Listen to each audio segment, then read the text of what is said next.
This is the Blood Red Podcast from the Liverpool Echo. Hello everyone and welcome to the latest Blood Red Podcast with myself, Sean Bradbury, on hosting duties today. And with me in a very small room after the outbreak of coronavirus are Paul Gorst and Ian Doyle. Gents, we'll start with a health check. Gorsty, how are you getting on? Feeling good.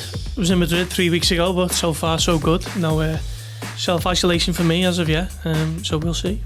Doyley, all clear? Better. I've been better. You've been better? Yeah. Ominous. Yeah, we'll soon see, won't we? We'll crack on. See whether I'm chronic or not, we'll know at a later date. Hopefully we get through the pod. That's the main thing. If we make it to the end of this, then happy days. Right, yeah, plenty to talk about. Obviously, the outbreak of coronavirus, the effect that's now had on the Premier League, Liverpool, and various other things, which we will come to. But we'll start, of course, with Wednesday night in the Champions League against Atletico Madrid.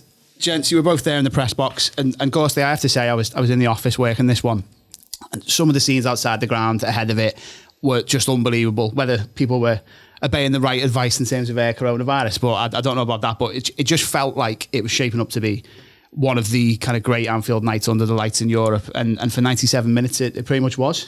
Yeah, had all the hallmarks of it, didn't it? Liverpool needing the big Anfield atmosphere, and that was exactly what they got. Fans were absolutely played their part to a T, and it looked like it was working, didn't it? Roberto Firmino gets that goal in extra time, and it's looking like Liverpool are going to finally have overcome what was a very resolute Atletico performance. Jan Oblak was inspired, wasn't he? He had, particularly second half, I just felt like Liverpool were battering the door down and they were shooting from left and right, and he was just tipping everything away, and he was just, I wrote it in my match verdict, actually, it was one of the best visiting goalkeeping performances that Anfield's probably witnessed in years. It was that good. I think Liverpool had 34 shots in total, and somehow they've not only lost the tie, they've lost the game as well. We can all debate about, Adrian being maybe our fault, certainly our fault for the clearance to João Felix, and maybe could have got a hand on Llorente's 2 shots, but Liverpool didn't really deserve to go out. I thought they just ran into a stubborn Atletico defence with a world-class goalkeeper who bailed them out time and time again. Liverpool really unfortunate to be sent packing. Doyle, it couldn't have been a sharper contrast to that first leg, could it? Where Liverpool, I don't think they must have shot, did they, away in Spain, or certainly not a shot on target. But this one, as Gorsty said, they were knocking on the door throughout the game, got that lead in extra time, but it wasn't to be. What did you make of it all? They lost it in the first leg by not scoring there, basically. So everything that happened in the game, I know first leg always dictates the second leg, but the fact that Liverpool weren't able to get that goal in the Wanda Metropolitano meant that even when they were 1-0 ahead, even when they were 2-0 ahead, as has been seen, they only needed to have one slip up, and then suddenly the entire atmosphere changed. Not just the game itself, but say the atmosphere changed as well. And the fact that Atletico scored so soon after Liverpool made it 2-0, they didn't give the Reds much chance to build any momentum or even go into that little period of regroup, see what we have to do. We don't have to go for it now. We've got the lead. We can now sit on it. They didn't even have a chance to do that. I'd imagine that Jurgen Klopp would have been quite happy to get through to half-time and extra time without conceding. But, as Paul says, the whole thing about Adrian, and if he doesn't do that, I don't think Atletico Madrid get through. I mean, Liverpool's performance was good. Klopp said afterwards the big mistake Liverpool made was not scoring the second goal inside the 90 minutes, which it was really. I mean, they had enough chances. And for all the talk of Diego Simeone's masterclass, I think Liverpool battered them. And you're never lucky when a goalkeeper as good as Oblak makes loads of saves, because that's why he is the best, well, one of the best goalkeepers, I should say, in the world. And, that's what he's there for. But by the same token, you can't then give Atletico Madrid massive credit for the way they defended, because the fact that Liverpool had that many shots and had that many on target suggests they didn't defend absolutely brilliantly, and they didn't. And, Liverpool didn't have any shots on target in the first game. And as I say, it comes back to what happened in Madrid is what cost Liverpool eventually. I mean, I thought that for 95, 96 minutes, it was Liverpool's certainly the best performance since Leicester. Yeah. Possibly the best home performance this season. Better than City and Tottenham are the two that spring to mind. It's because obviously against Tottenham they went behind very early on and just kept at it. And it was a little bit like that, to be honest. But, the way they knocked the ball about. And it was weird because I saw some, we do the whole thing about what player ratings, don't we? Where not just ours, we do the roundup of everybody else. And I saw somebody gave Salah a 6, and I thought, I know you agree with me on this. Oh, yeah. I thought that's the best Salah's played in ages, a long time, because he had a tough time in the first leg, and it wasn't just him. There was quite a few of them, certainly in attacking sense. Mane got subbed at half time. I think Mane was fairly, consistent throughout the game. I thought Firmino got a lot better in the second half. First half, he was a little bit lost. Gets his goal at Anfield, obviously. And Salah just thought he was a constant threat. And certainly in the first half, Liverpool overloaded that right-hand side, which is where the first goal came from. And in fact, it's where the second goal came from as well. So Liverpool got the tactics right. Liverpool got their approach right, the performance right. The only thing that didn't go right was, well, two things. Was, as said, Klopp, he didn't score. I mean, the Robertson header. And everybody thought it was in from where we were. We couldn't quite believe it hadn't gone in. If that goes in, that's it. Game over. And I think, you got to give Atletico Madrid some credit for the fact that, let's face it, they won the game. Although I think a lot of that was down to the minute that the away goal goes in, everything just, that's it. Because you notice that both of the second and third goals are in injury time at the end of each half in extra time, which suggests Liverpool had kind of just turned off a little bit. And I know it's like Liverpool, of course, have had no injury problems this year, have they, at all? I'm sure you'll touch on this at some point, but ultimately that's what's cost them in this competition. Adrian, he's played far more than anybody could have expected. He's won every single Premier League game which he's played. Not kept many clean sheets, has to be said. Also, one of them has helped win the Super Cup with the penalty saves. But when it's come to the crunch, he's unfortunately been the one. And, I think so often you're only as strong as your weakest link. And there's a reason why Liverpool snapped him up for next to nothing. He was a free agent. He's a good goalkeeper, but he's not in Alisson's class. He's certainly not in Oblak's class, and ultimately that's what the difference was. Yeah, Liverpool's XG was over 3.5 for that game, and Atletico Madrid were basically two banks of four inside the penalty area. The first lot was inside the 6-yard box, making blocks and clearances, and Liverpool had a high number of high-quality chances, which normally they would take. I think they just come up against a world-class goalkeeper, and you see the difference that can have when you've got one in. Liverpool have seen it themselves from the transformation they've had under Alisson. And as Doyle says, Adrian isn't a terrible deputy. He just isn't a goalkeeper who should be contesting Champions League last 16s. It's only because Alisson was injured that Liverpool were forced to throw him in. So Liverpool have been a bit unlucky there, but they'll have to take that one on the chin and try and get this Premier League done and dusted as soon as possible. Well, before we move on, just have a little word on what the manager said afterwards, because I think it was interesting, both post-match press conferences. Klopp, Gorst, he had, I don't know how you describe it, a little bit of a nibble at the kind of game plan and style of Atletico Madrid. What did you make of that? Atletico Madrid are completely entitled to come to Anfield and play however they want. It was them who had the lead. And I read that quote from Klopp on Twitter while I was in the mix zone. So I actually asked Virgil van Dijk a similar question. I said, your manager has said this. Do you agree with it? Did Atletico's approach frustrate you and the players? And he said no. He said they came with the lead. They were completely within the rights to play however they want, and no one should be surprised by the way they've set up. That's how they've operated during what has been the most successful spell in their history under Simeone. So they're not going to change and start trying to play like Barcelona or Liverpool or Manchester City. They've gotten this far because of that determination, that doggedness, that organisation. So fair play to them. Liverpool on another night would have won, but just came up against a very good defensive display, but even more pertinent was the goalkeeper performance. I think what annoyed Klopp, obviously he was upset that they got beat. I think what annoyed him is that he realised that it would be such a big deal to get the goals against Atletico, and Liverpool had done it. So they'd actually got themselves into that position, so he was probably just still smarting about that. And he probably looked at the way that the goals were taken by their players and thought, well, they've got players there who are very good, because they were on show, and they don't always play like that. I don't think any Liverpool fan or manager can really complain too much about styles of play and stuff like that, because you can only do with, I suppose his argument would be that they've got players who can do better or more what he would call football, but Simeone's tactics work. Liverpool, what was it, 2001 under Gerard Houllier, they weren't the most free-flowing of teams. They ended up winning a treble, and you could say, well, if you look at that, League Cup final was on penalties against a Championship side. The FA Cup finals when they got battered by Arsenal and Owen pulled out 2 worldies at the end, and then Alaves, don't even know whether they're in La Liga at the moment. Goal. Yeah, and it was 5-4. So, I know that's going back 19 years and things have changed a lot since then, but the point being is that back then Liverpool weren't a Barcelona, they weren't a Real Madrid, they weren't that kind of free-flowing team. They weren't even the team that they were under Rodgers, and to a certain extent, certainly part of Benitez's reign, but they were very effective. that's what Atletico Madrid are like. And until they start losing games and start falling down the Liga, they're going to carry on like that. Although I do wonder whether or not Klopp's got his eye on. I had a look at some of the Atletico Madrid players and thought, wow, they do quite well for us. So, I mean, just a little bit of a thing there. Maybe. It's possible.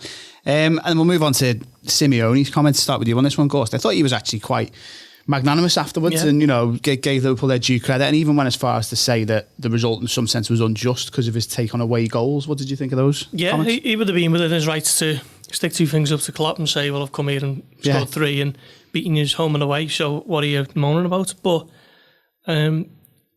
he was very gracious, wasn't he? And didn't he say something along the lines of it was a bit unfair that we had half an hour to score an away goal and Liverpool didn't, essentially.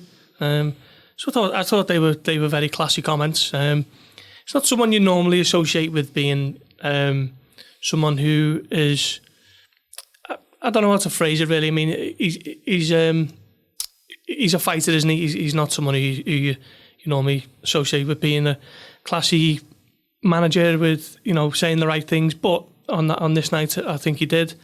His team didn't deserve to go through, but for the way they play, the way they set up and so on, fair play to them for going on, and we'll see how far they get. But I thought the post-match comments were very gracious of him, actually. I think his comments about the away goal drill is something he's been on about for years, to be honest. I mean, personally speaking, I don't agree with him. I think that, okay, they have an extra half an hour to score the away goal, but Liverpool have an extra half an hour in front of their fans in that atmosphere. And he said, I think he did say afterwards the atmosphere was amazing. I know some of the players did. What was it? That João Felix said, shouldn't really say this, but when they scored the first goal, I was stood there looking around at the stadium going, wow. So it's interesting, isn't it? I'm not saying that we take Anfield for granted. And to be fair, it's not just Anfield, it is quite a few other Premier League grounds, but on European nights, Anfield in particular, that when these players come over and they see what it's like, they're not all just saying it for effect, are they? They actually do mean it. And you've got how old is he, 17, 18? So he's a young 19, lad. I think, And he'll have possibly, Simeone said he was coming to Anfield the first time and he made comments on the fact that the atmosphere was incredible. And I think sometimes we undervalue the power of that, the fact that that's, what if 5 years down the line, Atletico Madrid look as though they want to sell João Felix and so Liverpool are in for him and then he remembers that night. Exactly. So these kind of things, okay, Liverpool lost, but it could have a benefit in future years simply because it keeps on building that, I don't want to say brand, but it's more like a myth, isn't it? It's not even a myth. It's an actual fact of what Anfield can be like. And I'm on Simeone. I know we spoke about this before the game, and I thought Liverpool wouldn't keep a clean sheet and would go out. And I think Theo Squire said the same. So there were a couple of us who feared the worst and didn't expect them to lose on the night, but and certainly wouldn't have expected them to lose given the way that they played for nearly all of the match. But Simeone, I quite like him. And while I know people who sit near the dugout and they had made the rare exception of not clapping Atletico off because they couldn't stand their antics on the line. They were that bad in the dugout and the touchline and stuff like that, running on at every opportunity. Apparently there was some, when Trent Alexander-Arnold was trying to take a corner and they had the subs were warming up trying to put him off while he was trying to take it. Apparently, I see that I heard somebody say that. But Simeone himself, he comes across all right, I think. He's done the press conferences before and afterwards, and he's always been fairly sound. He's not the kind of person you see on the touchline, but then who could we say about that? Jurgen Klopp. It's one of them, isn't it? I think that the teams are in his image to an extent, aren't they? And I kind of don't mind the way they play. It's like you guys have said, it's a valid strategy, isn't it? If you want to defend and look what they did in the first leg, they restricted Liverpool. Would you want to watch it every week though? Wouldn't want to watch it every week. And but you would want to watch it every week if they're winning. Yeah. You'd be happy with that. Yeah. It's when things start to go a bit wrong, that's when people go, hang on, why am I paying money to watch this? It's the antics as well. I think there's a little bit of unsavoury stuff, but anyway, we'll move on from that. If that is the night that convinces João Felix to come to Anfield in a few years' time. I'm happy. You put a smile on my face again. Right then, well, obviously we must move on to the subject that's dominating the national conversation, the global conversation really, which is of course the outbreak and the spread of coronavirus. And obviously, it's much more important than football, this situation of public health and indeed life and death. But obviously on this pod and in our department, it's sport which we cover. So we'll look at the situation as it stands for Liverpool and the Premier League and have a little pick through that and see where things could be going. So Liverpool played Wednesday night, and then last night, initially, the Premier League confirmed that the weekend's games and Monday's Merseyside derby at Goodison were going to go ahead. Then minutes later, I think it was only about 20, 30 minutes later, we had the confirmation that Mikel Arteta, the Arsenal boss, had tested positive for coronavirus. Then it was another Premier League statement that said there was going to be an emergency meeting on Friday morning, which there was. All 20 clubs were represented, and a unanimous decision to suspend football, top flight football, and indeed the rest of the professional pyramid has been suspended till the first weekend in April. Premier League indicated that there is a desire to get the season finished, that they want fixtures rescheduled when it's safe to do so. But obviously the situation we're facing now is, I think, 22 days at least without football. So looking at it from the Liverpool perspective, Gorst, we'll start with you. Let's just go through first the things that the club have said, the things that we know to be the case. A message went up within the last hour on Liverpool's website from Klopp, and I think, like he so often does, he struck the right tone over all of this. Yeah, he said today is not the day to be worrying about football, and he does have a point. It's going to be now, 3 weeks until Liverpool are back in action. Games against Everton on Monday, Crystal Palace on the 21st, was it? They're postponed to a later date. Liverpool return to action, hopefully on the 5th of April, against none other than Manchester City. And weirdly, this suspension has taken Liverpool from within 6 points of a title to 3. Because if Liverpool beat Manchester City now on the 5th of April, that crowns them as champions, because obviously it takes points off City. So it's a strange one. Liverpool have weirdly benefited from this suspension in a way. It's a really strange period, and I mean, international breaks are tough enough, aren't they, for us and Liverpool supporters who aren't quite as invested as international football as other areas of the country and wherever else. So what are we going to do now for 3 weeks? It's going to be a tough one, but don't say that. It's, I mean, they made the right decision, because I think if they had tried to continue on the current schedule behind closed doors, you'd have had the potential prospect of Liverpool win the league in front of no fans, which would just be the most surreal, sad moment, that you can possibly think of. So I think they've made the right decision. Hopefully there are no further delays and we can crack on from the 4th of April and continue on with the football. But it's going to be a long 3 weeks, I'd suggest. Doyle, go to you next. So what else has the club said and done so far? I mean, a training decision's been made about Melwood, and they're already taking various steps. Yeah, basically they trained at Melwood today. Presumably that was already arranged because they thought they were still going to be playing on Monday. And after that session, they basically made the decision to clear Melwood, effectively. There's going to be no players there, certainly no coaching staff. There may be some skeleton staff like on reception or things like that. I don't know that for sure. But certainly in terms of the players and saying the coaching staff, they've all been sent away, presumably home, and they'll have their own training plans, training programs that they'll follow, and that's going to go until further notice. So I have to say, I don't really think the Man City game will happen, certainly not the date. That's just my feeling on it. I think the break will be longer, and then we're getting into the question of how are they going to end the Premier League season, and are they going to end the Premier League season, and we're going to have... Well, you said nothing's going to be happening. We're just going to have an eternal debate about that until it starts again. And because it's an interesting one, because we've seen the likes of, you mentioned Mikel Arteta, Callum Hudson-Odoi. He's also being diagnosed as having coronavirus. I mean, he posted the video, didn't he? He says, "Yeah, I'm fine." Yeah. Nearly everybody's going to say they're fine. The ones that are associated with football, because these are people, certainly the players. Peak, physical specimens. They tend not to have any underlying health issues, or if they do, then they're kind of well known and they can be addressed. So for them, it's just not just, but it's an illness. But it's the contagion of it, isn't it? How infectious it is, and that's the issue. We know that the governments have said that they're not going to ban sporting events, at least not for now, but they're not going to have to ban sporting events because all of the authorities have taken the decision for them based on the findings, or certainly what other countries are doing. I mean, once America starts banning stuff, starts stopping stuff and saying, right, we're not doing this, that and the other, the pause in the NBA? The MLS. NBA, yeah. And the MLS as well, and the Masters is going to get rearranged.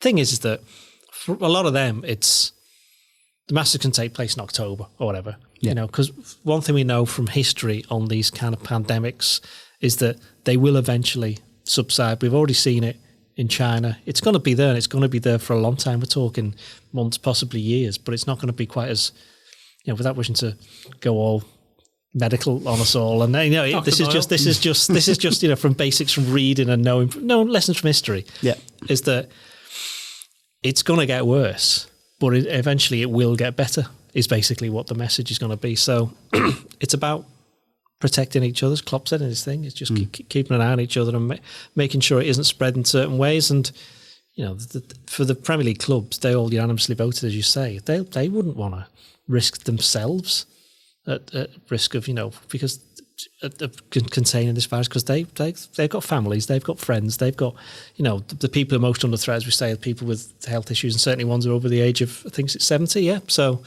they want to keep them safe. So why should they be any different to me and you and anybody listening on this podcast? So I think the decision, I actually put a tweet out earlier this week saying I can't believe we're still playing these Champions League games to a certain degree, and it has to be just stopped now. They can stop it. The international breaks come at a good time for them. And then if, we've got this meeting coming in, UEFA meeting, coming in Tuesday, where they're going to announce something or another. You'd like to think they're going to announce the Euros being put back for 12 months, although I don't think that's quite as straightforward as people think. But, it will continue. At some point, people who aren't working will go back to work. People, go into these outside events. But there has to be a period where this stops for the good of everybody, not just the good of the players, but for the good of everybody. Yeah, one thing I have to say as well is in Madrid, where the almost been put on lockdown, hasn't it? And I think I read today that there's no more flights inbound to Madrid. Why? The city that accounts for half of Spain's entire coronavirus cases. Why 3,000 Atletico Madrid fans were allowed to fly to Liverpool and walk around the city centre and go to the game and drink in the bars afterwards. I think couldn't find an explanation as to why that was allowed. And I think it's just a baffling one. That was strange, but it's not going to be their fault that it's come to England. I think that might just speed it up in this area. I know that sounds a slightly trite thing to say, but it's going to come. The government, the medical official, who I have to say spoke quite well. Is he the head of what's his head of science? Yeah. He said, what was it, 70 to 8% of the country is going to get it, and unfortunately they will. But fortunately for a lot of people, nearly all people, it'll be fine. But it's for those other ones, it won't be, and that's going to be the issue. Well, we'll try and explore as far as we can. Obviously, a lot of this is still speculative given the nature of it and how things are unfolding. But the key questions, as things stand from the football perspective, well, obviously the big one for Liverpool is what would happen with the title. I mean, what are Liverpool now? 22, 25 points? 25. City have a game in hand. I remember last month there was a few reports in national newspapers saying that there is no guarantee that if the season was curtailed, Liverpool, in their current dominant state, would get the title. And I went to the Premier League on this and just said, is this the case? And they did say there's no rule in their handbook that says that would happen, but that's because this is an unprecedented situation. There's no real rules in their handbook about shortened seasons. But they kind of didn't give a statement, but gave the guidance that was maybe a slightly misguided focus on one possible outcome, but there were plenty of options and loads of variables, and they said it was still hypothetical at the time, so they kind of steered away from that idea of it not being guaranteed the title. But it's a tricky one though, isn't it? There's lots of ways you could come at this situation. I'll start with you, Gorst. I mean, is there, from a Liverpool fan's perspective, if things did have to be cancelled or whatever, you would want this season to be rewarded, but do you think there is a right answer when it comes to the title? Well, it's not just Liverpool. Liverpool aren't the only team with a vested interest in this season, are they? And you look at teams like Leeds and West Brom, and imagine Leeds got told, okay, well, you haven't been in the Premier League since 2004, and we all know this is what you've wanted and worked towards for over 15 years, but sorry, you're top of the Championship now, but you can't come in because we're cancelling the league and we're starting afresh. Or West Brom, who haven't been in the Premier League for a couple of years. Teams who are in the playoff places at the moment, we know how financially rewarding it is to become a Premier League club. So ultimately, I think that is going to be what tips the balance for stuff like this, because the Premier League, I mean, it's all hypothetical, isn't it? But the Premier League could be subjected to several suits from certain clubs who demanding. You look at the West Brom and West Ham and Sheffield United situation from 2007. There was loads of legal wranglings around that, and I imagine this would be 10 times worse if something like that did happen, if they just decided to scrap it all and start afresh as it is. There will be surely a more... I mean, there's got to be a better outcome, I think, than just saying, oh, well, this is what's happened, we'll start afresh again in August, because it's teams can't play for 7 months of the year across the entire pyramid and just expect for it to be stopped and we'll all start afresh. That can't be right. It's interesting because the decision to stop it has been greeted, as we just mentioned. We all agree with it, don't we? We all agree it's the right thing to do. Yeah, exactly. Everybody agrees it's the right one. All the clubs voted for it. Everybody said yeah, because it's a public service, it's a health issue, and nobody wants, as we mentioned before, nobody wants anybody to get sick, even though reality is some people will do. But this helps, and if it helps in any way, as Jurgen Klopp said in his statement, if it helps one person, become healthy, then it's been absolutely worth it. And that's fine. The interesting thing is when they then come back, it no longer becomes a health issue, it becomes a sporting and moral one. And the sporting one, obviously, how do we finish this? The moral one being, okay, we might not finish this. How do we reward or otherwise? I know what's just happened in the past 7 or 8 months. And there's obviously a lot of options for them. I mean, the easy one, as we mentioned just before, is if you get rid of the Euros, then that gives them until June the 30th to end the season. Because it's not just England, is it? There's Serie A, and there's the Champions League, and there's Europa League, and there's a league. And in fact, let's face it, it's all of the leagues across Europe have been affected.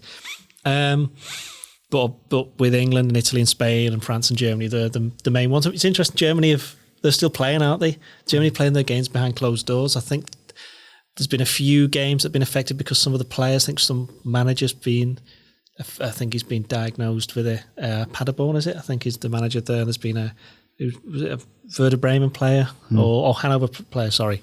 But it will resume. It's a question of how it resumes. And I don't think they can possibly just cancel the season. That's not from speaking from a Liverpool standpoint. That's from an everything standpoint. So if they cancel the season, do, for example, Liverpool give back the Super Cup? Do Man City give back the League Cup just because that final happens to have been played? If Liverpool had won the league last week and the season ends, does that mean Liverpool have to give back the title just because they got the right amount of points to be able to win it? What happens if, say, Norwich have been caught adrift? Like, I think in a Bolton down, or there's no, I don't think there's any teams actually down as such, but Liverpool have already qualified for the Champions League. Does that mean Liverpool automatically go in the Champions League next season, or has that been taken away from them? There's too many variables. What happened to Leicester? Try telling Leicester that they're not in the Champions League next season after having a fantastic season. Do you think Leicester? I tried telling Burnley that they're not safe. You're going to have to go again. That was a bad example, actually, but there will be some teams that I know there's some reporters or certainly some newspapers who are pushing, or I'm not saying scare stories, but suggesting that the season should be voided. But most people aren't saying that. And if there are clubs who are saying it should be, then I'm not going to name any names. In fact, I will name some names. You can imagine who it might be. And I'm going to mention my favourite team, Tottenham. You would imagine. If you were Tottenham, you'd be like, yeah, sound. Just get rid of it. Yeah, we were in the Champions League next season. We're probably not going to be in it this season. So scrap all of that and we'll go again for what things were like this year before. There's too many variables. The easiest way to sort it is just finish the season and let it all play out. Even if that means, as I think might happen certainly for some rounds of games, behind closed doors. I mean, there's ways of doing it. They may just say, okay, I think, what was it, our producer Guy came up with an idea of playing like mini leagues and short seasons and playoffs. There's a way of doing it. There's absolutely a way of doing it. Even if you just went, right, Liverpool are almost certainly going to win the league, so you four can play for a Champions League place. You know, that kind of thing. There'll be a way that they do it. The problem is the June the 30th thing with so many players are out of contract then because obviously the season's over. So there'll be players who've already agreed deals with other clubs. They can't go here, there and everywhere. So I think it has to be done by June the 30th. And I think it'll get sorted one way or another. And I personally don't think it'll get cancelled because it could basically destroy not just the Premier League, but the French League and the Liga and all of that. It's difficult, isn't it? I mean, to play... I do agree with most of what you said there, Dolly, but Gorsty, to play devil's advocate, I suppose you want a decision to be made when everything is safe to do so, and obviously you don't want play to resume until you know it's not a health problem. But how far can you delay? Because I could foresee a situation now where we get close to that early April deadline and things still aren't viable to start having games, whether it's behind closed doors or not. So does there reach a point, maybe it is that June date that Doyley's mentioned, does there reach a point where you kind of have to set a deadline and say, well, we need to decide now? Maybe so.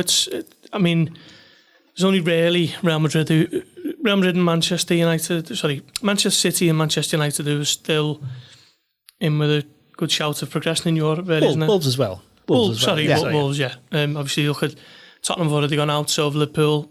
Chelsea got hammered out of sight in the first leg by Bayern Munich. So that potentially opens up more free time for them to play their rearranged games. But it's a case of when that Champions League can get restarted and see if City can battle on it, and the Europa League. Because obviously, as we found out today, they've been postponed as well, haven't they? So it's a tough one, and it's hard enough fitting these games in when it's a traditional schedule. You know, Jurgen Klopp's always bemoaning the fact that there's too much football, and this is going to cram it in even further. So how far do you move it back? Do you postpone the Euros completely for a year? You've got the African Cup of Nations to concern yourself with in January. It's all going to be a tough balancing act, isn't it, for the fixture schedules over the next few months? And I think we might just see a scenario where they're just playing deep into June. So, you know, getting closer and closer towards what would traditionally be the pre-season weeks. What this does underline is the fact that there's so much football getting played and there's no free spaces anymore. Certainly for the leading clubs, and these are the ones that you just mentioned, United and City, and Wolves are the ones who it's going to affect most of all. I mean, City have still, we haven't even mentioned the FA Cup, got a quarter-final, semi-final and final to play, because they were meant to be played on next Saturday, weren't they? 21st, so they're not getting played either. And then there's the whole playoffs in the Championship, League One and League Two, and then I know non-league, I think as we're recording this, I think there's some suggestion that the non-league, the pyramid may call a halt, because at the moment, before we walked in to record this, there were some non-league players were like, hang on, if all them aren't playing, why are we playing? We don't want to play. You know, we've got families as well.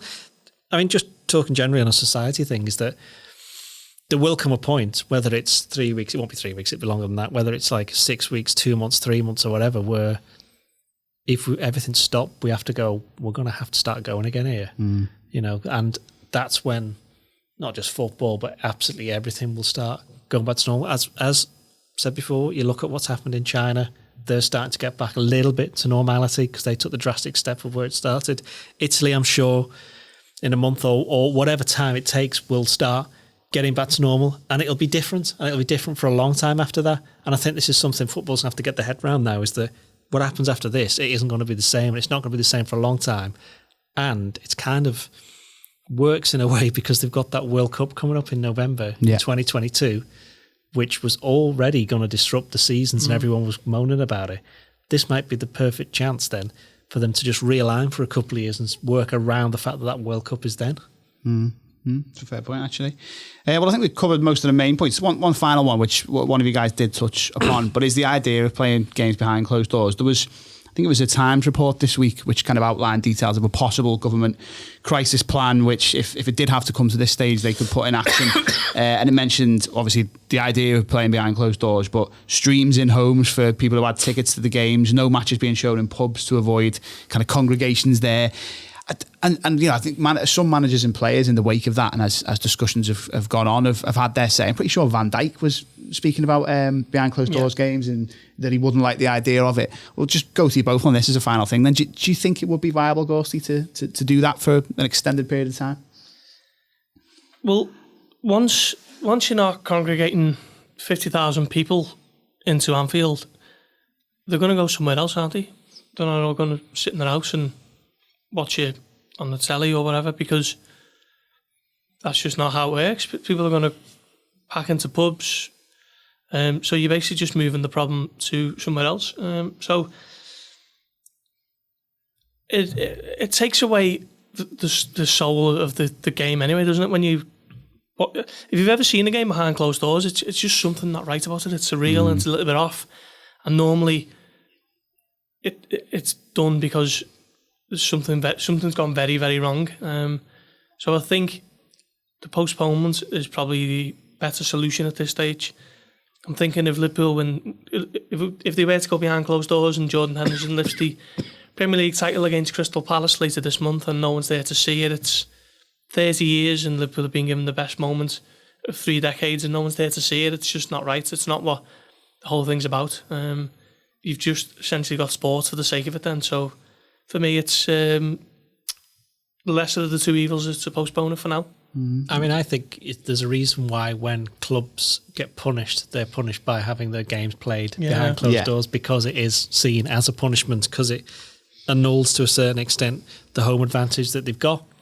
I mean, the other way around of that is that then, say Liverpool, for example, they won't have the Anfield crowd, but then when they go all the away games, they won't have their away crowd either. So that kind of just evens itself out. So I think if it means getting the season finished, they'll play them behind closed doors. And I think if you ask any Liverpool footballer, the choice, any Leicester player, any Leeds United player, any West Brom player, any player that's in a battle for coming up or making sure they stay in the league or challenging for Europe, the choice is, we're going to just get rid of everything you've done for the previous 8 months, or you've got to play your final 6 weeks, 2 months behind closed doors, doing your job that you get paid to do.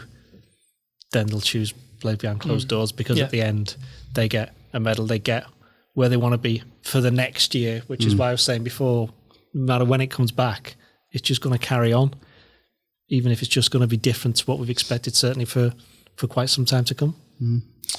Right, well, we'll leave it there. I'm sure this might be one of the first pods where we talk about coronavirus. It will not be the last. Premier League have said, obviously, they'll be providing more updates than the government. I'm sure their stance and approach will continue to be outlined and updated as things go on. So thank you for listening. But obviously, the main point is look after yourselves, look after each other. And yeah, we will see what happens. Thank you.